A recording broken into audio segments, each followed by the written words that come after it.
তার জেলা শাসক পর্যায়ের অধিকার দিয়ে তদন্ত করতে হবে। নিহত মিহিরলাল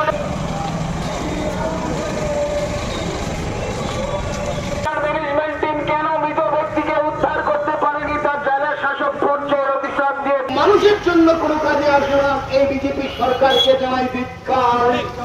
ব্যর্থ প্রশাসন আমরা জানাই ধিক্কার। শ্রমিকের প্রাণ বাঁচাতে ব্যর্থ প্রশাসন আমরা জানাই ধিক্কার। ডিজাস্টার ম্যানেজমেন্টের চেয়ারম্যান মুখ্যমন্ত্রী মানিক সাহাকে জানাই ধিক্কার। নিহত মিহিরলাল দেবনাথের পরিবারের সামগ্রিক দায়িত্ব সরকারকে বহন করতে হবে। নিহত মিহিরলাল দেবনাথের পরিবারের সামগ্রিক দায়িত্ব সরকারকে বহন করতে হবে। দুর্ঘটনাগ্রস্ত গাড়ি থেকে 5-6 ঘন্টা অতিক্রান্ত হওয়ার পরও একজন শ্রমিককে উদ্ধারে ব্যর্থ প্রশাসন আমরা জানাই ধিক্কার। ডিজাস্টার ম্যানেজমেন্টের চেয়ারম্যান মুখ্যমন্ত্রী মানিক সাহা ধিক্কার।